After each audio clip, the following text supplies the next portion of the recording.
So this is it. This is the final battle for serious, super serious now. It is, and it is against Xerxes. Now, I know the last battle was against Andrew, but this is here mainly because Xerxes' battles got me into Wi-Fi, as I've said before many a time. So I find it rather fitting that his battle should probably end it. Anyway, lead out with a Celebi. He's gonna lead out with a Metagross. I'm gonna set up Stealth Rocks. I kind of figured he'd set up Stealth Rocks because I don't know. Lead off Gross, it kind of made sense to me. But as it turns out, he's actually going for what I'm assuming is Hidden Power. Fire could also be Ice, I don't know. But, you know, it kicks Celebi's butt. And that's not its Life Orb as well, so I look at that and I'm thinking it could be mixed. Because I think I've tried mixed Gross before, and it wasn't great. It wasn't great, but it's an option, so I kind of feel a bit scared about going straight into Heatran, even though it makes the most sense, because, you know, Psychic, whatever, Hidden Power, whatever, fuck it. But I'm actually going to go into Mr. Bean, just like I say, just purely because I'm a little bit worried that he might have the cheeky EQ, and that would suck and would kill my Heatran. So Mr. Bean was not necessarily the safer play, but a bit more expendable because he's Mr. fucking Bean. So I'm going to Mr. Bean. I tank it, not great, but I do, and that's grand. So now I can just go in for a EQ and, you know, scare him out, really, which I'm perfectly happy with. And he's actually going to switch out and go into a Sceptile. Now, unfortunately, I do recognise a few of his guys, and it's not great. It's not great. My brain is amazing at just absorbing useless information. So there you go. Anyway, Mr. Bean's EQ trucks it pretty hard, and I was actually very pleased with that. I was like, oh damn, Mr. Bean, you're a beast. How did... Yeah, okay. So, he's going to go for another sub, just trying to scout a bit. I figured I was going to go for a bounce in case he was like SD or something, so predicting my switch, he goes for an SD, and then I bounce, and then I just smash him on the way down. But he is a sub-seed set. Now, it all kind of came down to whether he had Toxic or like Giga Drain or whatever it was. I don't know what Giga Drain's base power is in 4th. I think it might actually still be 60. So, could have been something on that, but he goes for the Toxic, and I'm like, okay, Mr. Bean can sit here, so that's not too bad. You know, he's going to kill me eventually, but whatever.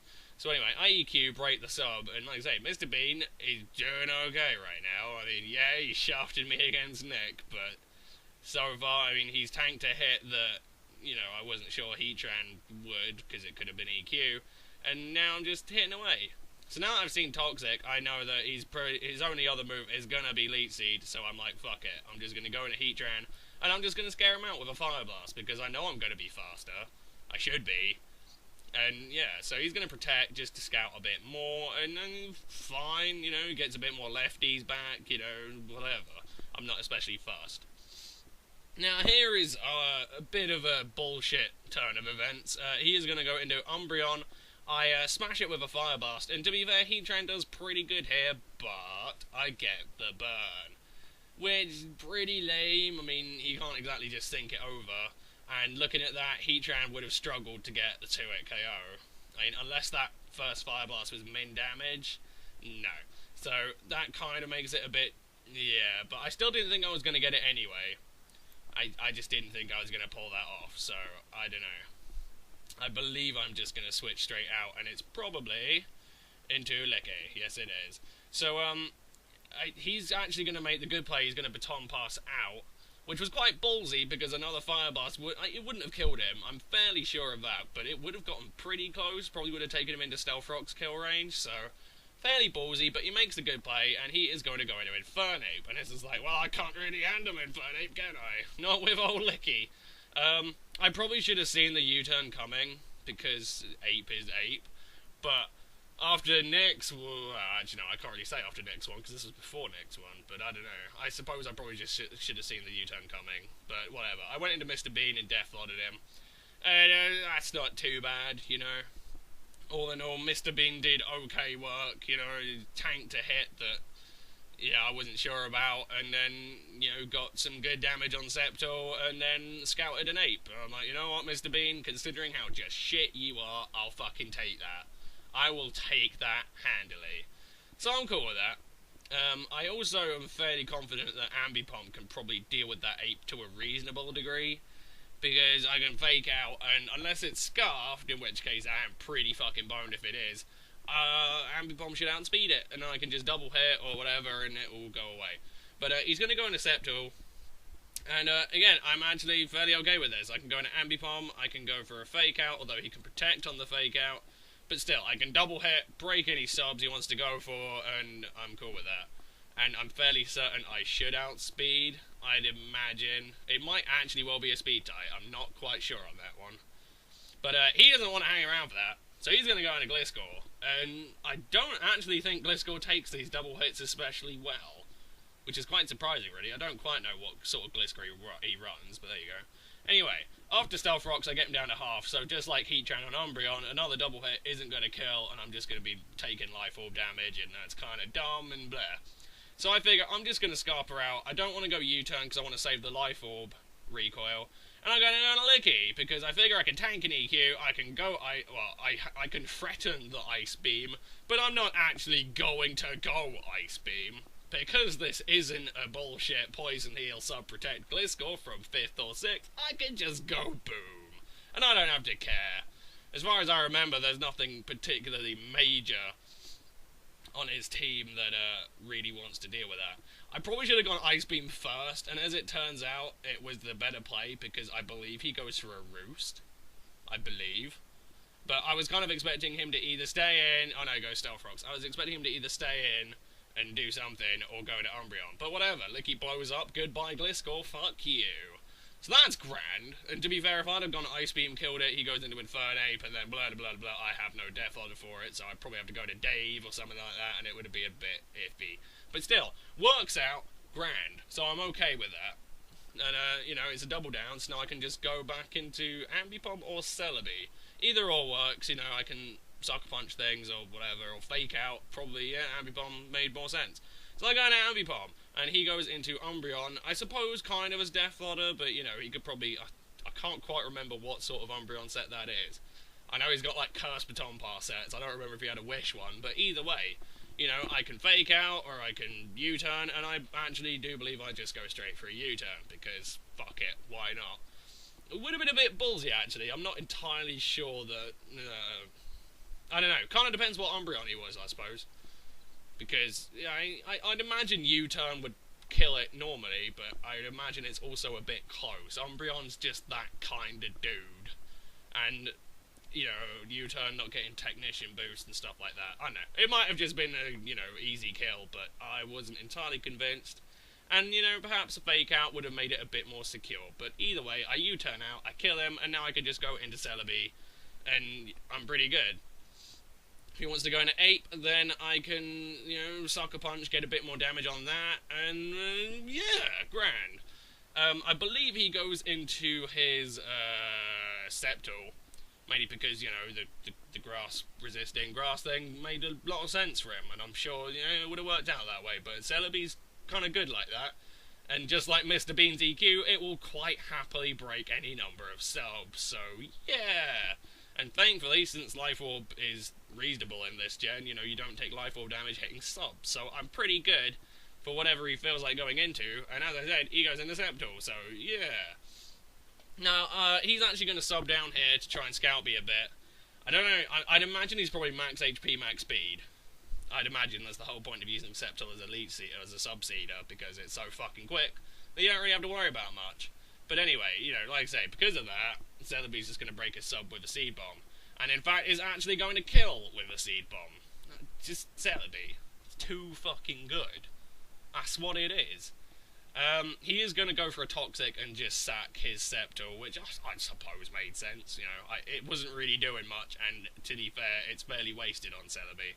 So, I suppose he could have switched out into Ape and tried to do something with that, but then that's unnecessary damage, and then I get a Sucker Punch on him, and then more stealth, right? Yeah. I think he made the smarter play going for a Toxic, so that's alright. So, he lands that, and then I say, Celebi just kills him with a Z-Bomb, and I'm like, oh, Life Orb physical Celebi, you're so fucking good in every way. Ah, Celebi will miss 4th. This Celebi set was just so good in 4th, it was unreal. Oh man. Anyway, he's actually going to go into a young Mega, and now we see why the Toxic made sense, because he can get a sub up as I die. However, as it turns out, Celebi is faster than the young Mega, and he is a sub reversal one.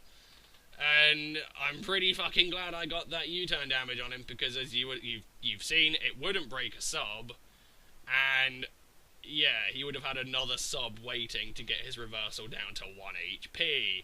So that would have been bad, but Celebi bailed me out, so now I can go into Ambipom, go for the fake out, and then break the sub, and then I can go into Dave, and then hopefully tank whatever it is he plans on hitting me with, because nothing really wants to take a reversal. Nothing wants to do that. And I've got Ambipom, Heatran, and Dave left.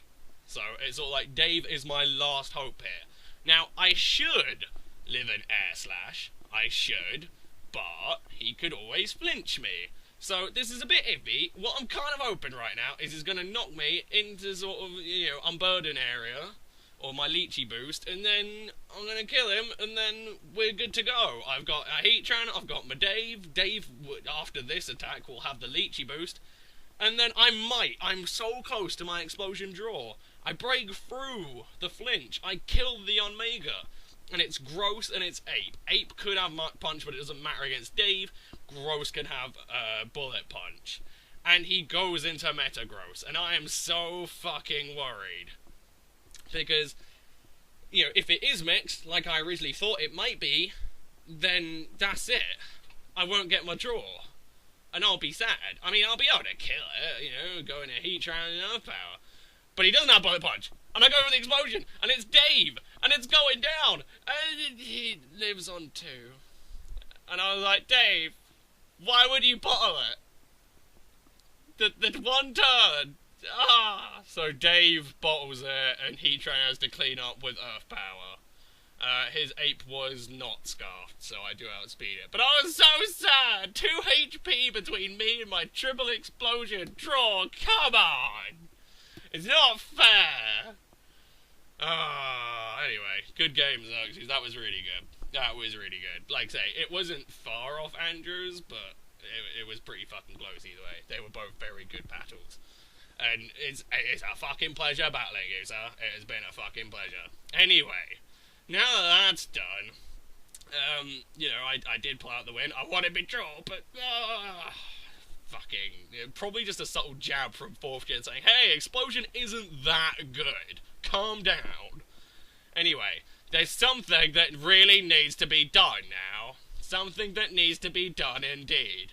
I think we all know what it is. And yeah, I need to sever my ties with Mr. Bean. I need to claim the half of my soul back from Terry. And Mr. Bean needs to go fuck off back to hell. Because screw you, Mr. Bean. Screw you, you piece of shit.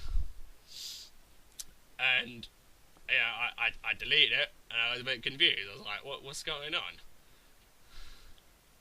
Mr. Bean came back. And I was like, what? What do you mean Mr. Bean came back? I deleted him.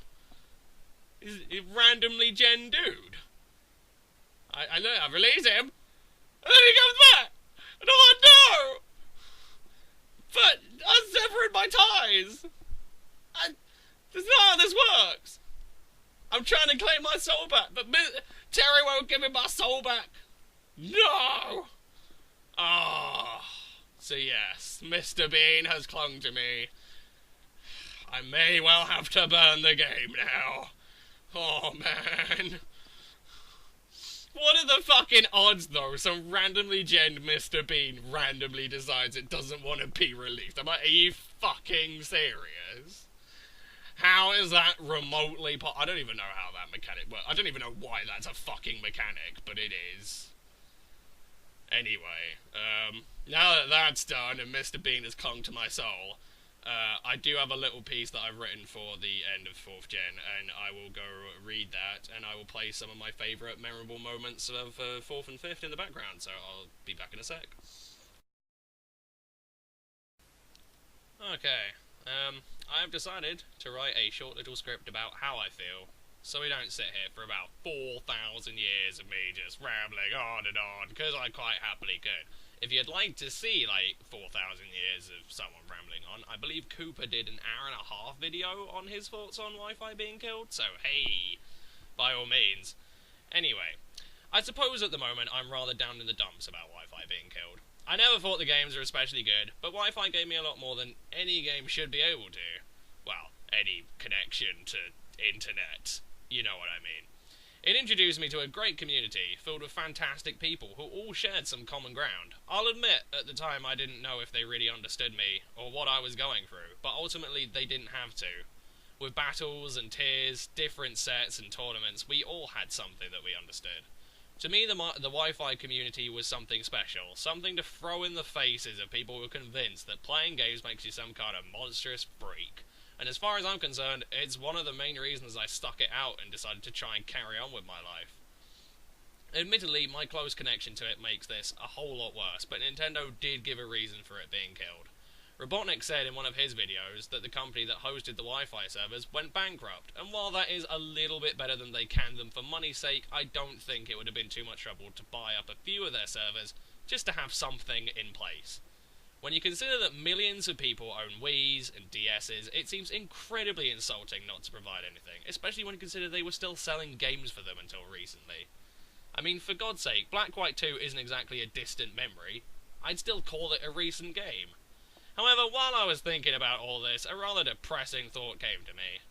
Would we honestly care about these games if Nintendo hadn't announced their intention to kill them?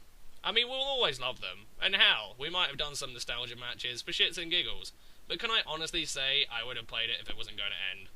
Would Maker have come out of retirement to play some matches? Would Xerxes have bothered to fix his Wi-Fi to have a few battles? I honestly can't speak for them, but I'd imagine I would be happily playing 6 right about now, probably making passing mention to how good Explosion was and how shit Mr. Bean was. I'm not saying this cheapens our love for old Wi-Fi, but I am a tad thankful there was an excuse to go back and give it a last look. I suppose it's a case of you take it for granted till it's gone. I suppose as well, I'm at least glad Nintendo made 6th Gen, but before they killed Wi-Fi, but even if Nick gets an alternative working, it still doesn't make it better. For me, this shows a complete lack of care on Nintendo's part, and I'll always be disappointed by the way it's been done.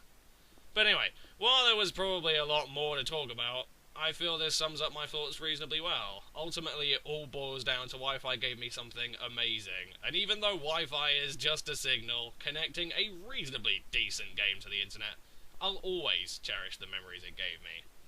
But alas, I will stop talking now. I do hope you all enjoyed this last little throwback, and I do hope that we can have more battles in the future.